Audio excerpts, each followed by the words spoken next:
Right. Yeah. Yeah. All right, take it away. All right.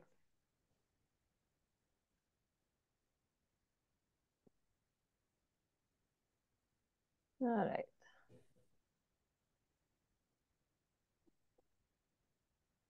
All right. So I'm going to give a little bit of history about the ranch. We purchased the ranch in 2015. The emphasis, this shows we're kind of looking down on the house. We get a lot of rainbows up there, a lot of double rainbows. And it's a pretty simple infrastructure as far as a house and barn and some loafing sheds.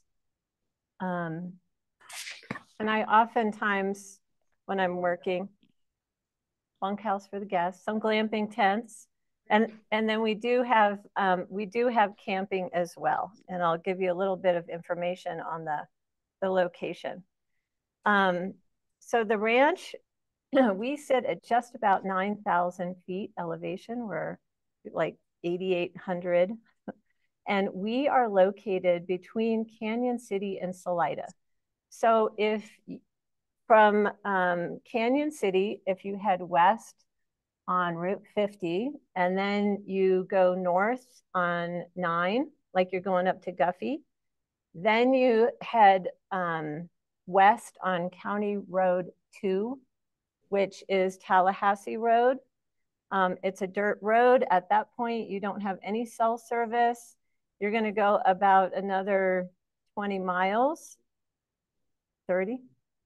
And the ranch is right up, you just cross over Badger Creek, and then the ranch is going to be up to the right.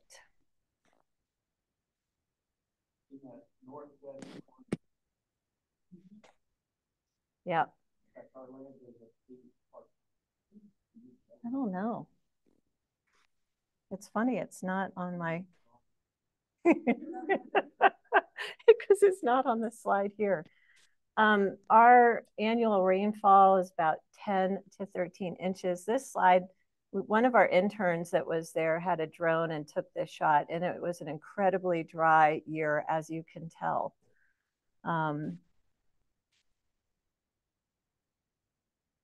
You can see just a little, we have some other pictures, but way off in the background, you can see just the tip of Black Mountain. We'll have some other shots of that. Black Mountain is fairly well known because it is right around Black Mountain is where they shot Old Mose, apparently the last grizzly in Colorado. So Old Mose is, his taxidermied body is out in, I think it's Berkeley, California. So I think, you know, way back in the early 1900s, a family must have, whoever, you know, had connections there, sent him out there. So there's a lot of history about Old Mose in our neck of the woods.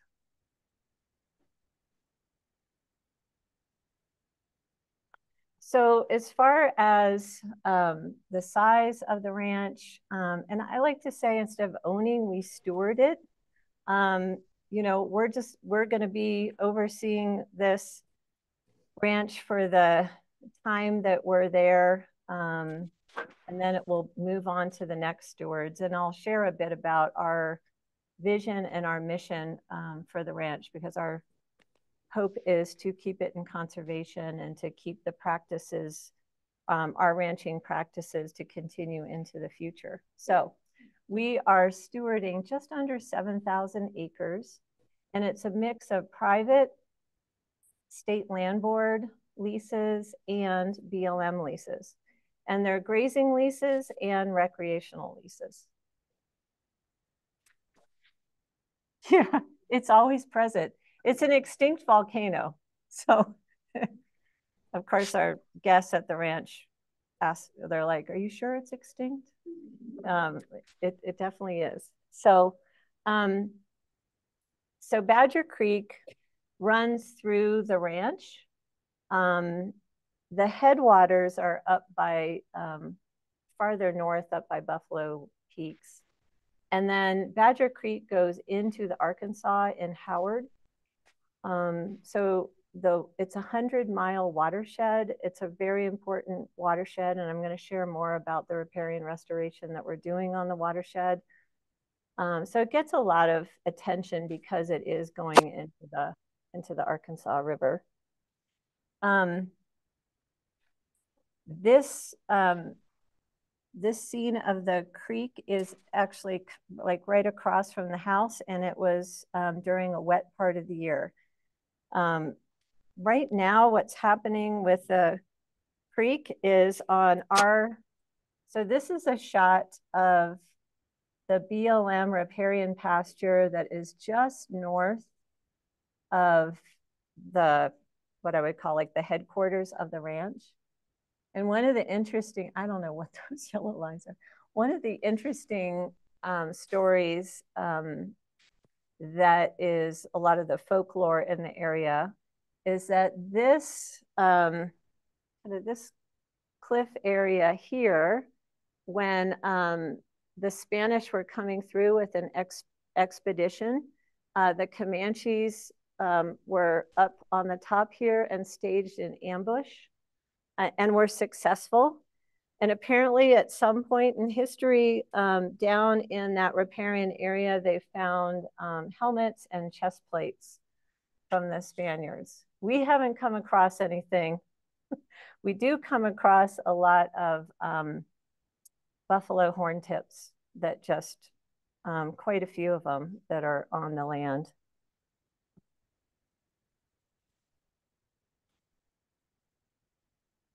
And again, there's a better picture of Black Mountain.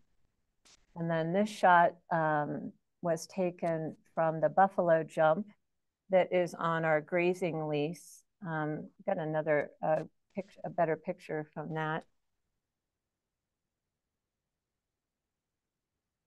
Here it is. So right before you come into the headquarters is this rock cliff area that is a Ute buffalo jump. We have had quite a lot of anthropologists have been out there. A lot of research and studies have been done. And there's actually an interesting natural funnel that comes in. And the thinking is that they actually didn't run them off the cliffs, that they would have herded the bison and brought them in through that funnel and down where they would have had warriors waiting for them to harvest them. There are all throughout the lower level here are teepee rings. So they're going to be all in front of the trees and then down and along. You can't really see it here, but we have found hearths where they did a lot of their cooking, and then numerous artifacts as well. This area was open to the public for a number of years. Thankfully, they closed it to the public. You can, with written permission from us, come up, or when we do our open gate events, we do tours of this area. They closed it off because the public they were actually taking stones from the teepee rings, and you know, decimating the area. And so about 4 years ago, they closed it to the public, which we're very grateful.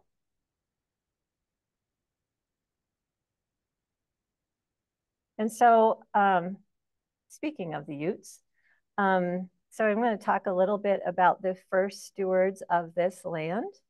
And it was summer hunting grounds for the Ute, the Hickory Apache, Arapaho, Comanche, and other tribes. It was prime hunting ground. And our area is thick with pronghorn, elk, deer, and at that time, bison. Besides the teepee rings and the buffalo jump, we also, on the ranch, we have a opal. We call it the opal pit. Some people call it an opal mine. It's just an area on the side of one of our hills where the Ute and settlers would have done their own excavating of raw opal. And they're everywhere up there. I mean, it's really fun to go up there, and for our guests and when we have education groups up there, it's really fun for them. I mean, they can literally walk along and find a really beautiful piece of raw opal.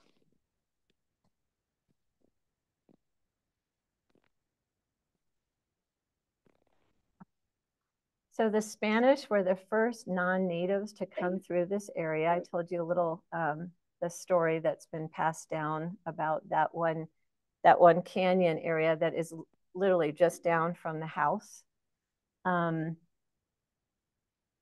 Bautista de Anza expedition passed through the ranch in 1779.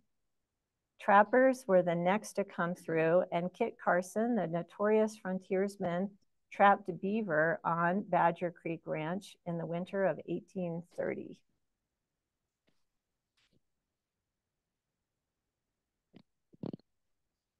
So we get into our ranching history, and I love this photo that we found. This is actually from the northwestern side of the ranch. And when people ask, how did it get overgrazed? There you go. That pretty much says it all. So ranching began in the region in the 1860s. The founders of the historic IM Ranch, which is this part of our ranch. So this was founded by Ira Mullock. He was from upstate New York. And when he founded this area, he drove longhorn cattle from West Texas, southeast New Mexico, along the historic Goodnight Loving Trail. This was a time of open range grazing, and it was said that this area had several thousand head of cattle grazing on it. At this point, we've never grazed more than 100. So that's the drastic difference from how an open rangeland gets overgrazed to now here we are with regenerative agriculture in the process of healing and doing the best that we can do to restore the soil back to, our hope is always, how do we get it back to even better how it was before this happened? Early ranchers were coming from the east where they could have 20 head per acre. Now here it's like 20 acres per head. Right. And they, you know, it was abundant and they didn't know. And so they really just kept doing the same thing that they've always known. Unfortunately, it's high upland, fragile rangeland. It's brittle environment. And so the degradation to the land was severe.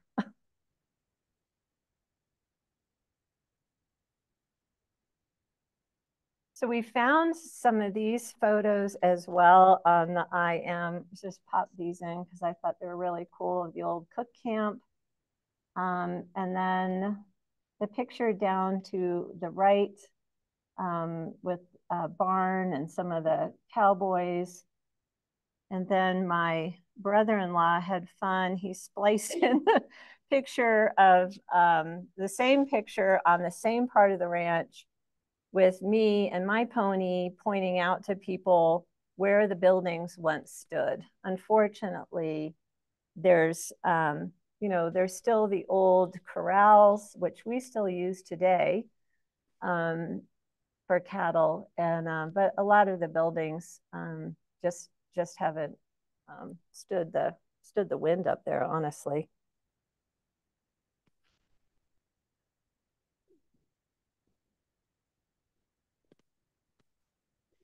So we get into our history since we began with the ranch.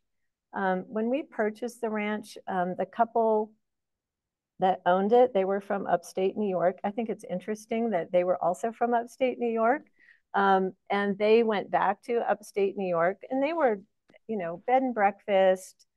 They had cattle as well. And for us, the vision was, you know, how do we take it to the next step and really bring in a lot of education? So we are a working ranch, and we have the opportunity for guests to come, and we offer a working ranch stewardship stay. So we take up to 6 guests. It's a 5-night stay. It's all inclusive. So what happens is when they come, they join us. We have a very small crew. It's myself, interns, and then we have 3 other former guests that came back to join us. They retired, became dear friends, and they said, we would love to be part of what you're doing. And so they spend the summers, they live in Colorado. They actually moved out to Colorado to be part of the ranch. And they help us during the summer. And so it's a real, real family environment. And so our guests become part of our crew, and we all eat together. We spend the first part of their stay, they learn horsemanship. We talk a bit about the ranch, about what are we doing, why are we doing it, conservation work, riparian restoration, and then they join us every day for whatever we need to do, whether it's checking on pastures, fixing fence, moving cattle, and we have a blast. So it's a lot of fun. Here's another picture on part of the ranch. Just, you know, taking a break, letting the ponies get a drink. But that's the herd. So that looks a lot different from the shot that you saw back in the 1860s. And I'll talk a little bit more about that actually in different. So one of the former guests that we talked about, he's also from upstate New York. I just was like, what's happening? So he was also from upstate New York, and he had come out to the ranch quite a few times.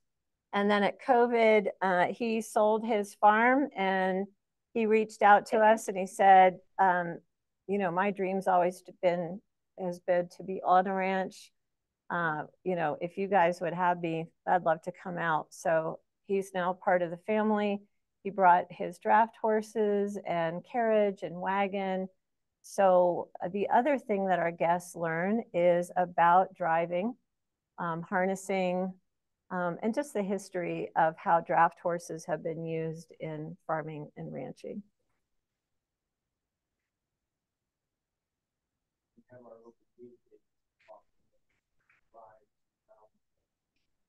Yeah, we also do, during the season, we have ranch to table dinners.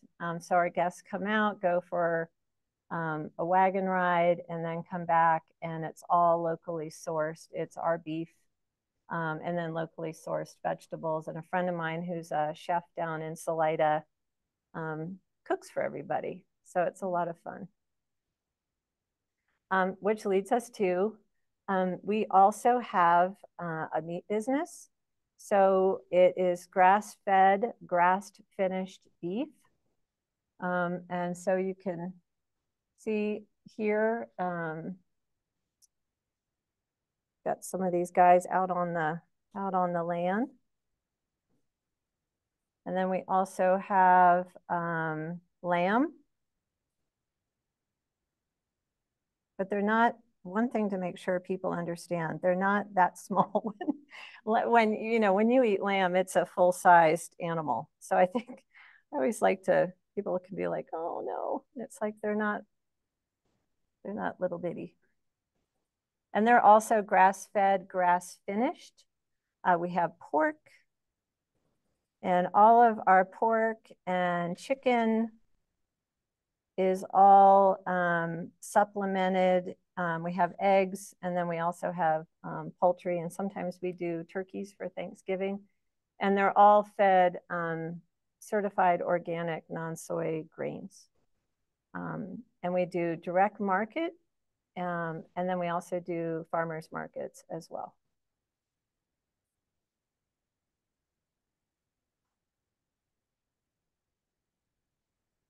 So we also have a nonprofit, Full Circle Alliance, which supports our public interest projects, including riparian restoration work, our internship program, workshops, and retreats. And so I put up here our mission, which is we promote the natural revitalization of the land, people, and animals in the Badger Creek watershed through 3 initiatives. We restore the land and the watershed to health with regenerative practices. We nourish the minds, bodies, and spirits of our community, and we educate the future ranchers, other land stewards, the public, upholding the land's cultural legacy for generations to come.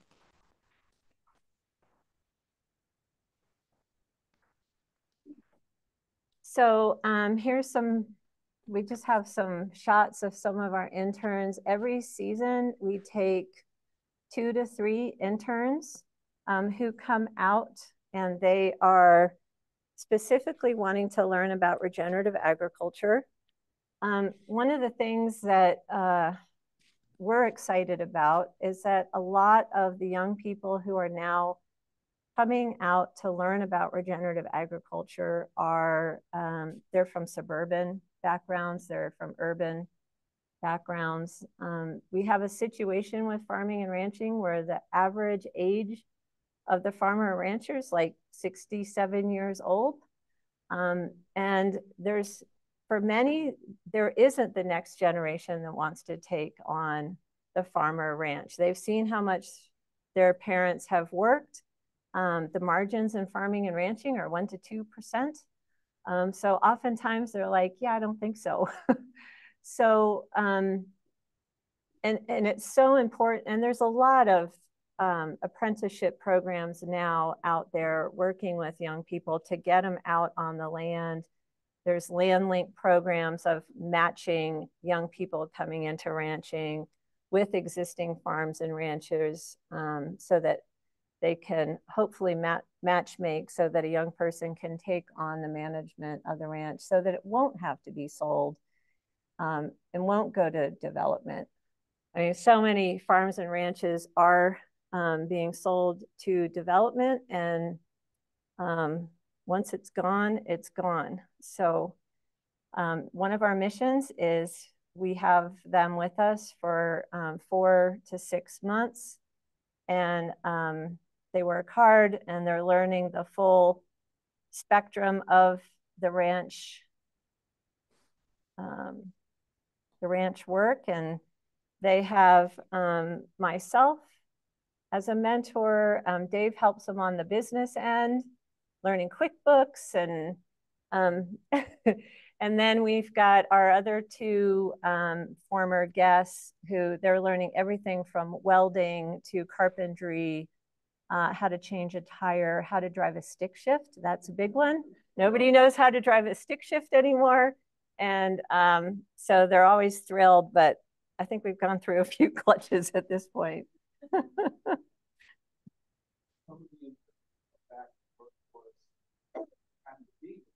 Yeah, yeah. Yep, Sam, one of our hopes is that we can then be a land platform. So if they want to come back and you know, have some sort of a business proposal for us that we can, you know, if it fits with the vision and the mission, that they can do that at the ranch. The cost of land for young people to get into ranching is, or farming is crazy. So education. So these are some shots. We're doing erosion control. I guess all of these are erosion control. So we had it 2 days of the public, landowners coming up, learning about Z-dike structures. So we had a facilitator, we brought in a dump truck full of rock, and we were out in a lot of our ravines creating one rock dams, Zuni bowls. It was just great. And so here's just a, yep. We got another one coming up. All right, and so we have another group, let's see, down on the bottom is a group having a tour of the buffalo jump, and we've got a tour guide sharing the history of the area, the geology. Actually on that walk was that spearhead. It's funny because the anthropologist that was out there, she said, yeah, it's about 3,000 years old. Yeah, she was talking about it. And then she's like, well, let's just tuck it by a tuft of grass to, you know, take care of it. And then later she reached out to me and she goes, you know, I don't know, it's probably safer if you actually, you know, take it and, you know, we get it into safekeeping, and I haven't been able to find it since. So we do a picture. It will probably show up when it's meant to show up. And then the picture up on the right, every year we're part of the CSU ranch management master class students come out. So they go on a tour of a variety of ranches. We're one of them. And so they've got a soil scientist out there talking to them about what's going on in the soil. And then we also popped in this picture of nature's educators from Florence area, and they will come out and bring the birds of prey from this area. It's all, you know, rehabilitation, but the amount of,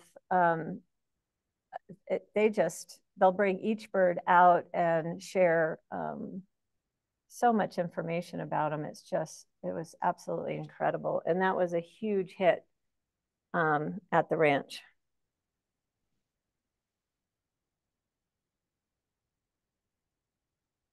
All right, so in 2022, we got our certification with Audubon's Ranching Conservation Program. We were the 100th ranch to receive certification. And so what that means is that the practices that we use on the ranch in regards to grazing and cattle, that all of it creates bird-friendly habitat on the ranch. And so this isn't part of their program, but we are doing this. We are now, last year was our first year experimenting with vents collars, which are electric collars. Probably some of you have heard about this because it's getting quite popular. And so the cattle have the collars, and there's a training process that goes on with these collars, very similar to dog collars, where they will get a sound that warns them when they are coming up on a boundary.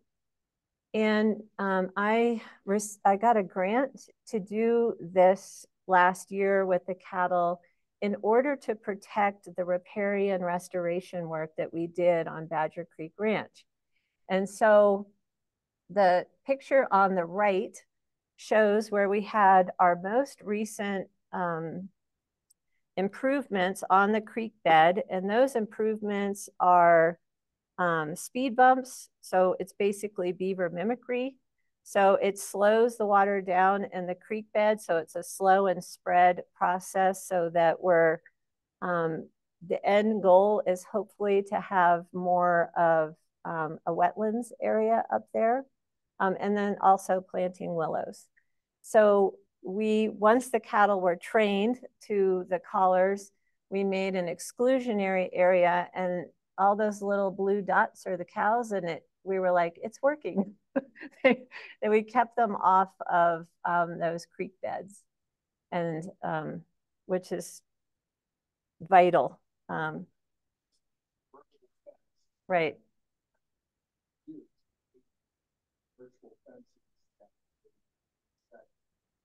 The other thing,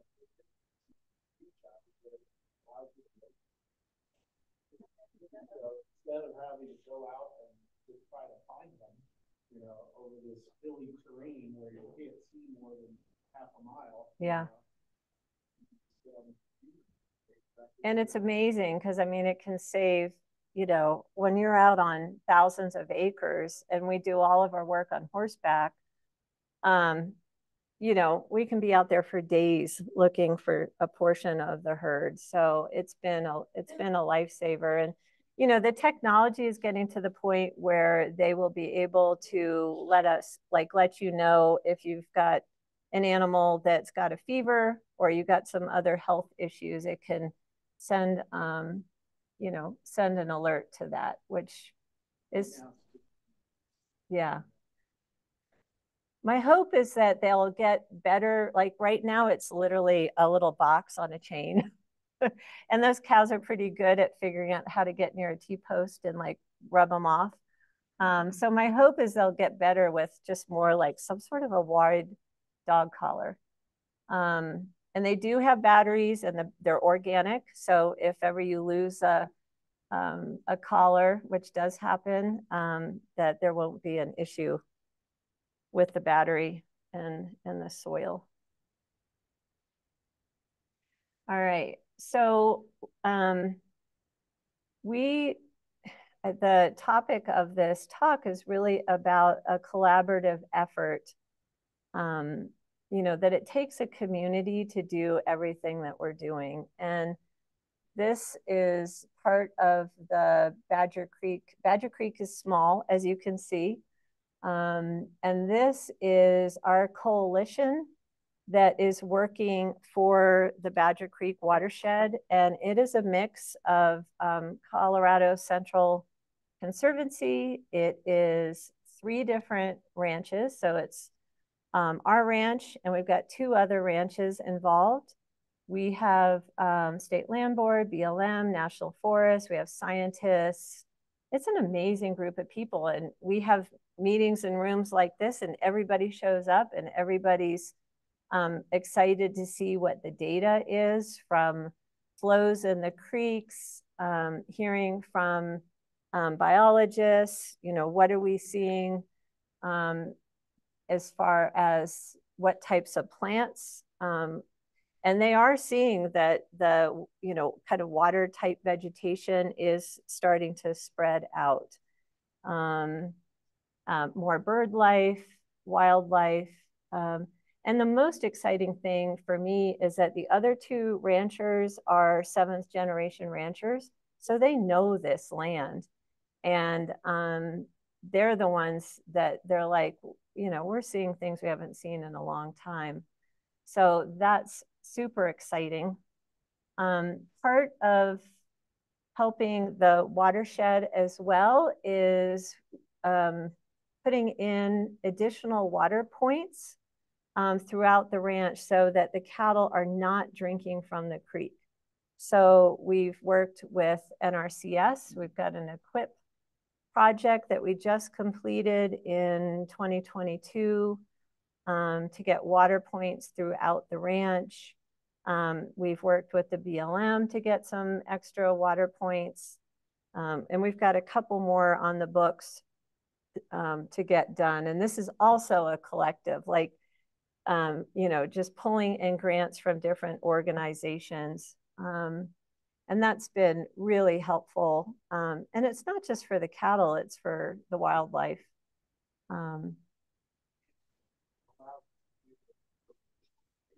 Yep.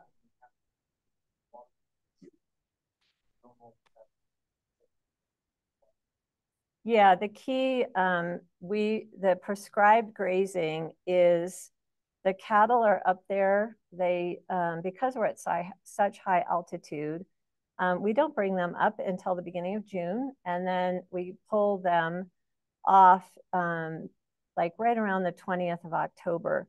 And they are moved. We have a whole grazing plan, and that changes every year, but they are moved throughout the entire 7,000 acres. It's all figured out, like how long can they be on this pasture? And the theory is graze half, leave half. And all of this fits in with Audubon's plan for the ranch as well, so that that there's forage and for the birds and for wildlife. I'm going to show this one. This is aerial shots, and yeah, it starts back from 1953. This is a BLM portion just south of the ranch, showing the improved wetlands area, and it stops in 2016. And the interesting thing is that's when our coalition started with the work. Like, we took it from there and started working on continuing with the watershed, and we target different areas throughout the 3 ranches as far as, each year it's like, all right, now we'll do improvements in this year and keep moving on. So I thought this is a pretty cool shot. Here's another riparian shot. This is through that historic IM where you saw the what, 5,000 head of cattle. So this is another drone shot of that area. And so right through here is going to be a lot of those speed bumps, willow planting. So we have the youth corps comes in and they get all of that planted.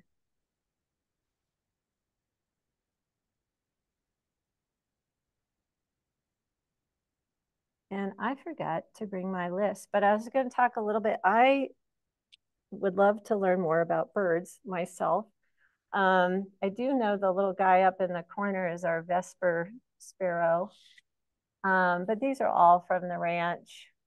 And we just, so the Audubon Ranching Conservation Program, they just finished doing a baseline soil test.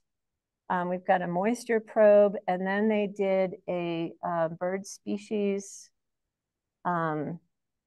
I guess it would be like a study where they just took a certain portion of the ranch, and they actually went out to probably one of the,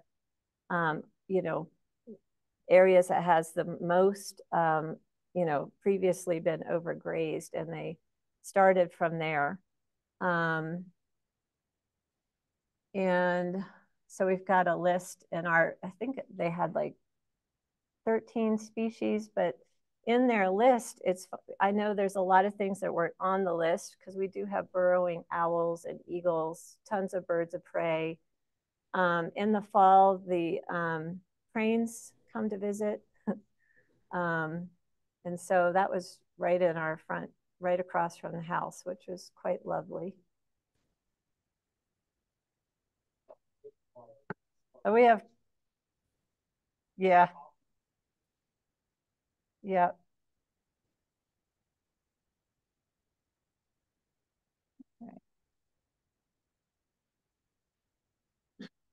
Yeah, and so it included as far as how to support the work that we have ongoing, and I wanted to say that along with our mission, the vision is number one, we're putting all of our private land into a conservation easement. But one of our big goals is to figure out how do we keep this. We also don't have the next generation in our family that's interested in keeping the ranch going. I think we now have interns that are coming back to the ranch to keep these practices going, and perhaps they might be the next manager of the ranch. But we want to find a way to keep these practices in perpetuity, you know, to create, you know, looking at different options in regards to land trusts. But it's also very important to have it be a working ranch education center. So with that, ways in which to support us is you can become a member of our Badger Creek Ranch community. You can attend one of our events. In the back of the room on that table, I've got a flyer that has a variety of our events on that. Feel free to take that. We also have on Earth Day in Salida, we are doing a dark skies event, and we have a Ute elder who's going to come and tell stories about the Star Nations.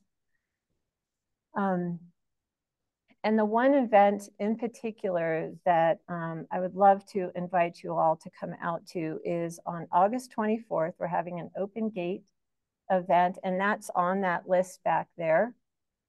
This is an opportunity to come to the ranch. We're going to do a presentation about the riparian work that we're doing. You're going to hear from the ranchers involved.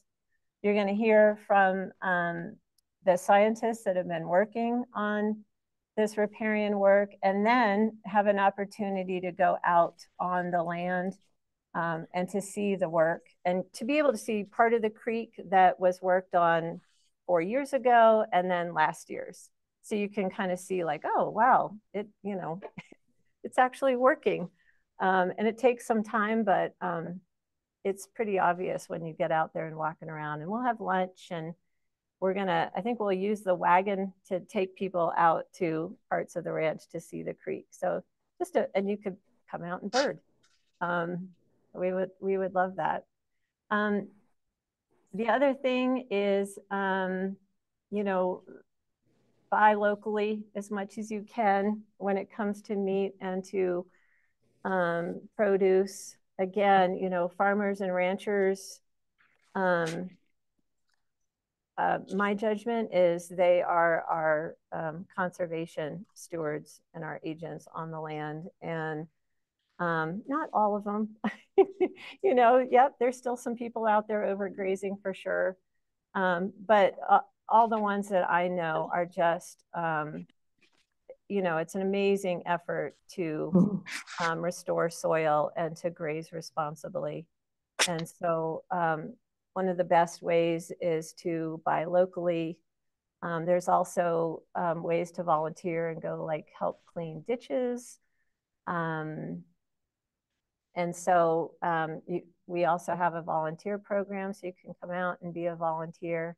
And really, I say education about public lands simply in, and I know this is true just again with these my neighbors, the other two ranchers, is, you know, oftentimes a complaint for ranchers will be like, because when we have grazing leases on public lands, a lot of times people don't realize that you need to figure out who has that lease and then call them to get permission to go out onto that lease. And so, or we've seen people just driving out onto fields with their cars, taking four-wheelers out there. All of that's, you can't do that. Not supposed to do that. I mean, we've literally been out on rides and seen somebody, you know, like, you know, in a fancy BMW SUV just driving through, you know, and yeah, it's crazy. And I've literally had to like ride up to like, stop, you know, just like, hey, you just can't do this. But it happens a lot. Or gates are left open. And whether it's hunters or just, or they cut the fence. We have had situations on where, I just want to make sure we're because this is kind of finished up here. Yeah, we've had situations where people have come through another like state land board.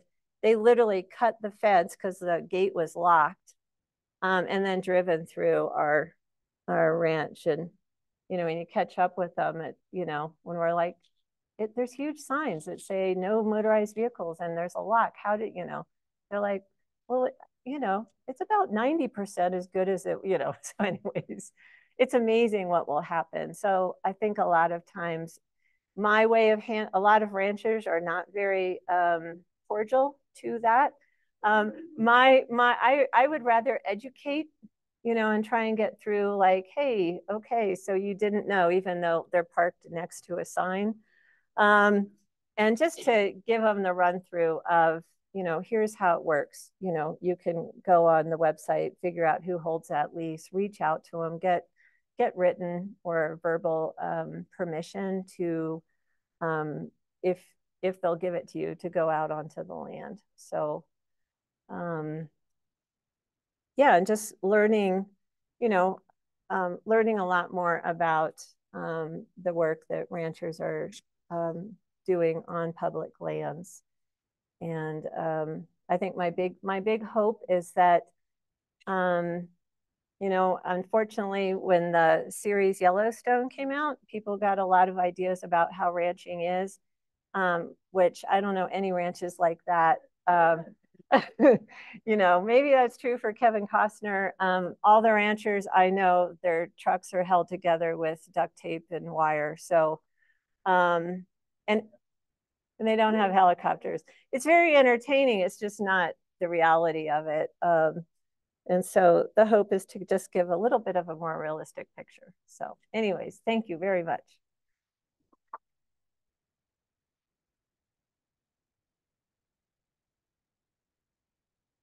We do have time for questions, but yeah.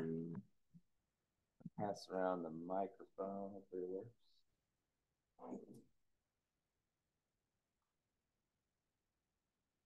All right, so I was back there. So I mentioned earlier that my breeding bird survey route, it starts right around the corner from the ranch. And so I was just looking through the list. So I get around 65 species.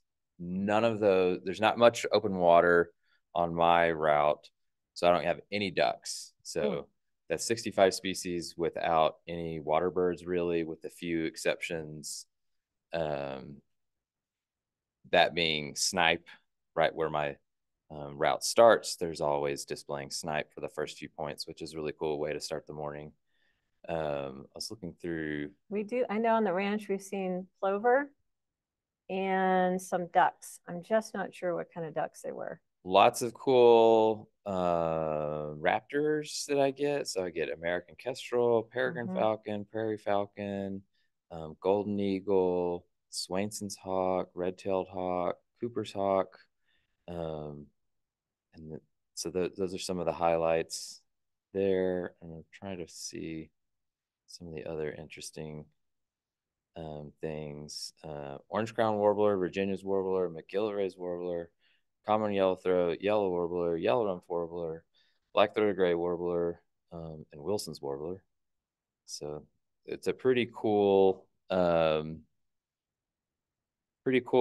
route. So I'm sure there's a lot of similar things on your ranch. I also get lark sparrow, chipping sparrow, brewer sparrow, dark-eyed junco, white-crowned sparrow, vesper sparrow, Savannah sparrow, song sparrow, Lincoln sparrow, green-tailed towhee, spotted towhee. So it's a pretty diverse valley, and it's pretty spectacular. All those wet meadows. I mean, just these huge fields of native irises that you see that are like, I've never seen that anywhere else. So it's definitely a cool drive. So August 24th. August 24th. And it is, like I said, there's some handouts on that back table. Feel free to take it. There's also a QR code. You could just take a picture. So it's all back there. And we also have a mailing list, and we send out just information about events that are happening at the ranch. So if you want to sign that, I'd love to have you join our mailing list. Yeah, and how do we buy food from you? If you want to buy food, you can, we have an online store on the website, and we can make deliveries to the springs for meat. Oh, perfect. Yeah. Website is badgercreekranch.com. badgercreekranch.com. Yeah. Are there any questions out there that anyone has? Towel. Thank you so much for coming to spend the evening with us. Thank you. Can you walk us through a little bit of what the process was like to get the certification through Audubon and what some of the requirements were that you had to meet? Yep. So it took almost a year. So there's a lot besides, starting the initial process of filling out the application, and then having, literally having that immediate audit to come out to the ranch, get a lay of the land. They look through all of our practices. So they're looking to make sure you're doing prescribed grazing. They also want to make sure that the cattle that are on the land are not pumped with a lot of chemicals. And so they want to have records of vaccinations and antibiotics. And so whatever animals are on the ground, they're looking at that. So we have to have all of our veterinary records that go to Audubon. They're also making sure that there's nothing else happening on the land in regards to spraying. So it's like a zero chemical situation. And then every year that's audited. So every year they're continuing to check, and I'm sending them our grazing plan. And then from there, they get permission, but they really want to do soil studies. So the whole goal is to make sure that we're improving bird habitat, but that we're also improving the soil. So they're going to be checking all that, but they pay for all that, which is really great. So they pay for all the studies, but it was, sitting down, they had somebody come out at least twice. And then there's just a lot of paperwork to get them. And then to make sure that we were going to qualify. So it's quite strict. It's quite strict. So. I think it's great that is there any particular economic benefits to it? Does it allow you besides, I guess the question is, what are all the reasons that you decided to go through that certificate? Yeah. The one benefit is we can put Audubon's land-friendly meat. You can put a sticker on the beef. So I think it matters to people when they're buying grass-fed, grass-finished beef that these, cattle can be the best tool for soil health if done correctly.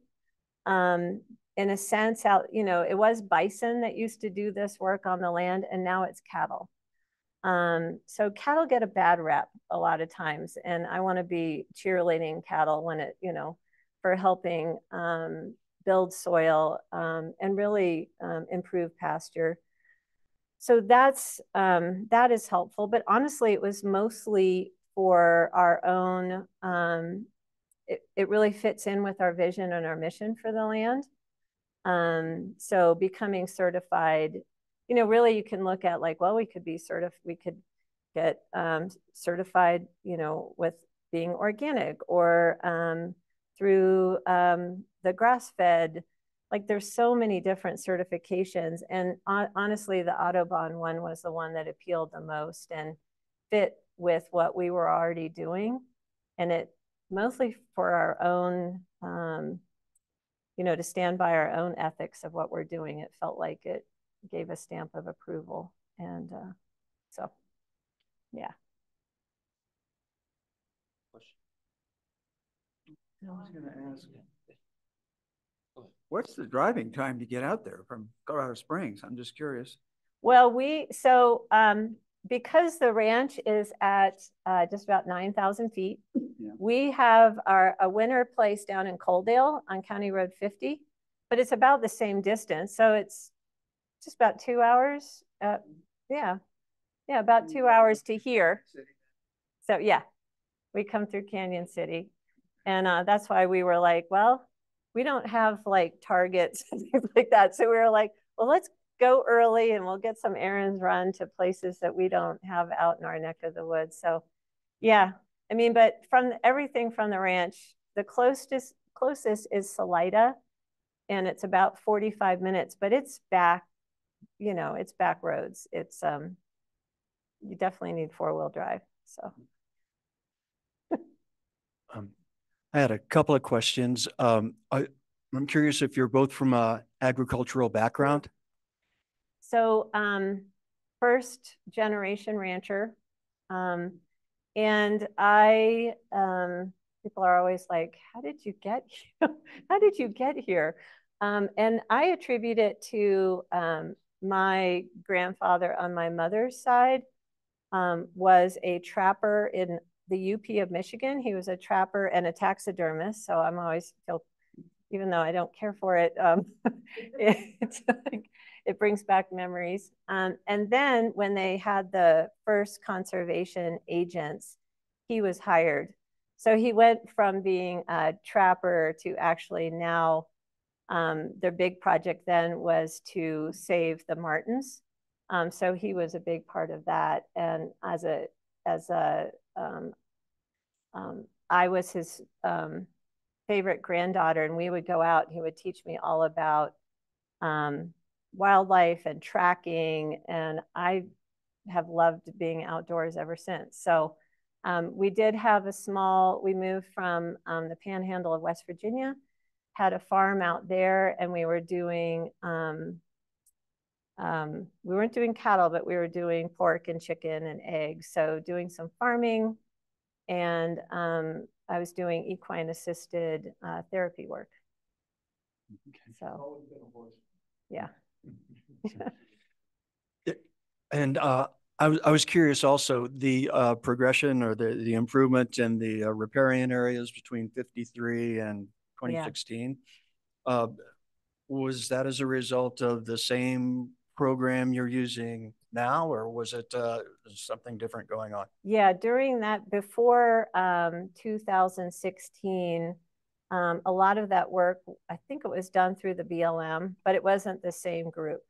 So the group that we're part of now was, you know, it kind of started with an idea, you know, a couple of people having that idea of like, hey, why don't we get this going again? And it's just taken off. It's pretty incredible. So.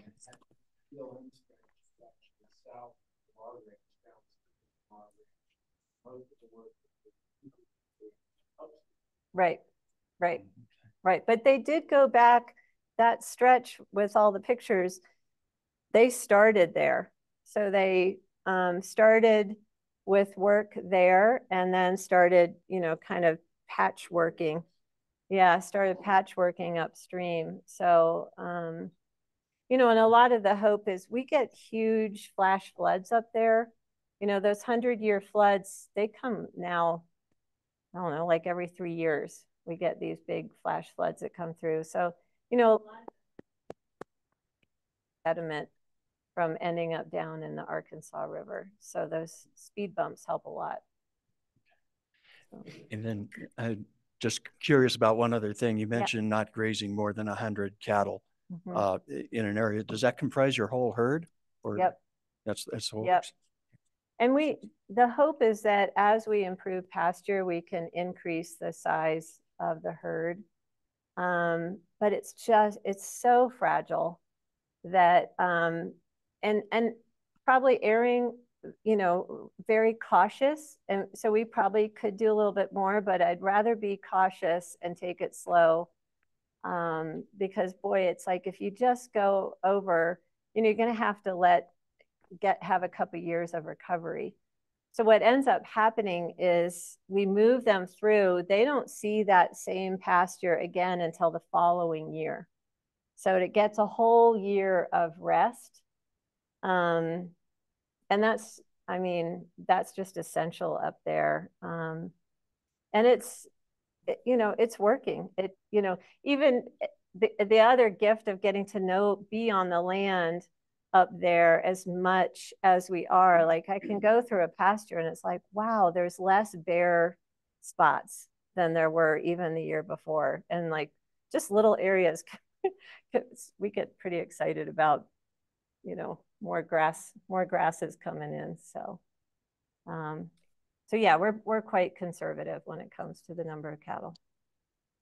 Chrissy, I have a question. Yep. I don't see a place to raise hand. So how much do you charge for your overnight guests at the ranch? Yep. Well, we have a variety, like you can have a bunkhouse room and like a double occupancy. I think that for the whole stay is like, I think it's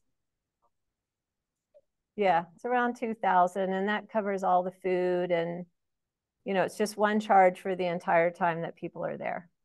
How long is that? How long is? Yeah, 5 nights.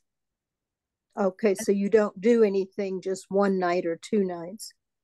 No, but we do have, you can come like an Airbnb situation, and you could stay in a bunkhouse or a glamping tent or camp. So you can do that as well for those shorter stays, and just come stay on the land, walk, hike. And what do you charge for that? Yep. So you would need I know. So the bunkhouse room for one night is, it's like just under, I think it's 195, and a glamping tent's like 120. And then you can come and camp for $40 a night. And then you, if you're eating, do you pay for that per meal? For that is a bring your own food. And we do have in the bunkhouse a little kitchenette. Or you could do a weekend when we're having a ranch table dinner, right? If you get real strategic about it, on a Saturday night, you have your dinner, wagon ride, and then you can stay the night. Okay. Thank you. Yeah.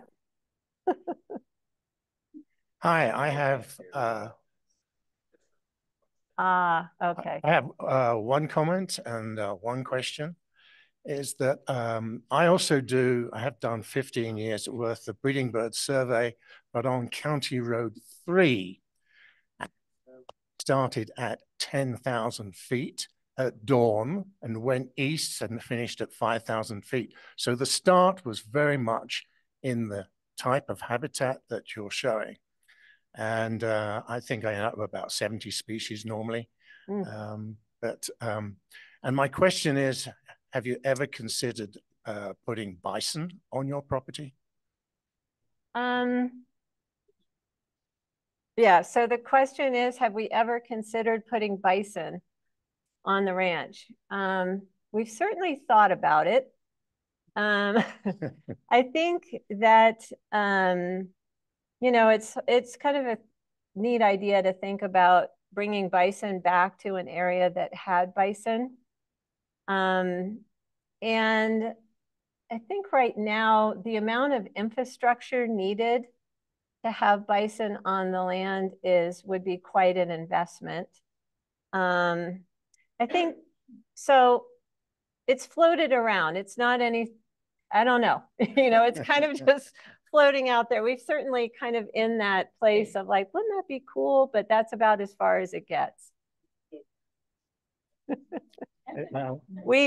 Yes, I know in Colorado, there's very strict conditions if you've got bison, like 10 feet fences, at least. Yeah. Other states aren't quite so strict, and that's why you see them in South Dakota, Montana, right? Maybe in Wyoming. Yeah. Right. And they're doing, you know, a lot of the tribes up in the Dakotas, they're bringing bison back to tribal lands. And there are bison just north of us on County Road 53, like on your way up to Hartselle. Right. There's a big bison ranch there. Yeah. There's been a couple rogue animals that have shown up. There's a funny story. We had a couple of them, and they just pop right over our fences, but they've gotten into the horse pasture. And, from the house, I could see like the horses were here. Here's these two bison coming around. And I'm like, I'm not a fan of what could go wrong here. So it was like, hop on the four-wheeler, get the bison off. And I just last year, maybe it was last fall, we were out on, and I don't know what happened to the second one. Who knows, but there's still one of them roaming around. Wow. And they've come from that ranch. They're just, I don't know if they just rode them off and they're at large now. So, but there's still one out there. We did have a moose showed up on the ranch at one point, which was quite shocking. So, yeah, so that was interesting. So.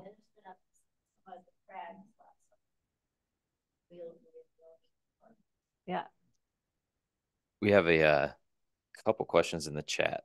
So one of the ones is, do you work with Central Colorado Conservancy at all? Yes. Yes. Yeah. So Central Colorado Conservancy is who has been, like the champion of this watershed group. So, yeah. So they've spearheaded that. And then the related question was, how far towards Salida does your ranch extend? You said it was about 7,000 acres. Yeah, it's about a 45-minute drive to Salida. So the ranch is in northwestern Fremont County, and then up in Park, like Southern Park, like the county line is right through the ranch. Excuse me for breaking in. That was my question. I'm in Salida. And cool. I volunteer with their Hands for Lands volunteer program. And I've never heard anything about working on your ranch. Do you have you say you have volunteers through the Conservancy? Yeah, we do. I think that CCC focuses mostly on ranches in Chaffee County.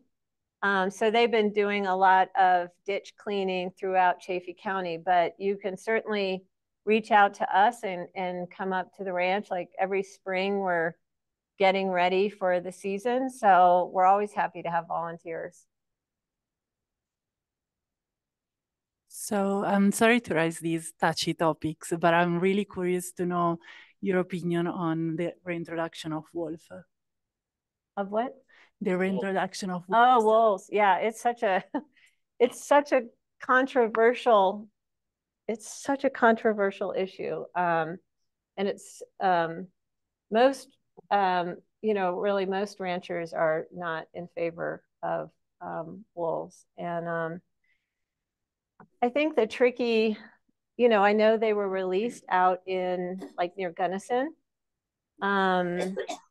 So I think that I don't know. I feel like I'm in a place of like, I'm not sure yet. I'm not sure how this is going to go. I think one of my big questions is that things have changed so much since wolves were here, and so the ecosystem has changed a lot. So I guess I'm more curious than anything else to see how this is going to go. I think one of the things that they've done a lot of studies up in northern Idaho on wolves and cattle ranchers, and they've tagged, because everybody's got collars on, so they can see some of the movement. And there's some things they didn't realize would happen that has happened, which is a lot of the cattle stay bunched together. So they're not grazing public lands in the way that they used to. So they're not, which is, not good for the terrain. So they're bunching, and then they are trying to protect their calves, so that a lot of these, so they're highly stressed. So they're not gaining weight. So the one unfortunate thing is ranchers where it's already 1% to 2% margins, now they're losing even more money because their cattle aren't at weight when they go to auction. We don't have that situation with our animals. The other thing that was curious is that because the mamas have been protecting and going after the wolves, that they can't bring their ranch dogs up there anymore because the cattle are going after the ranch dogs. So now they have to keep the ranch dogs at home. So it makes that job even tougher. And, you know, it seems like the ranchers have been, you know, they're doing their best in working with the situation. So I love wolves. I love wildlife. I'm just, my verdict's out. I'm just more curious to see how this is going to go. And we do need a balanced ecosystem, you know. So I don't know. Just don't know. We got time for one more question. We have time for one more question if there's anyone online who has a question. All right. Well, thanks so much. Okay. Yeah. Thank you all. We'll have to make a trip down there. Yeah, please do. Knock on your door with the survey. Please do. Yeah, you're more than welcome to come by. Come by. I feel like I got really lucky. Yeah. There oh aren't my very God. many routes that were open. Yeah. Yeah. And so that was just like the closest one. And yeah, So, the first, they had one of those big rainstorms. So we went the shortest way, but yeah, we almost went off the edge. oh God. Yeah. The roads up there are. County Road 2 is like a dirt highway. Well, that's true. Well, but It's I nice. came in off the from the north. I came down off 53. Yeah. Hi. Yeah, that's I just want to thank everyone online too for joining, and hope to see y'all soon. Have a good night. Also fishing. I was on a beaver pond on the Alma State Wildlife Area. really. Yes. There are moose there basically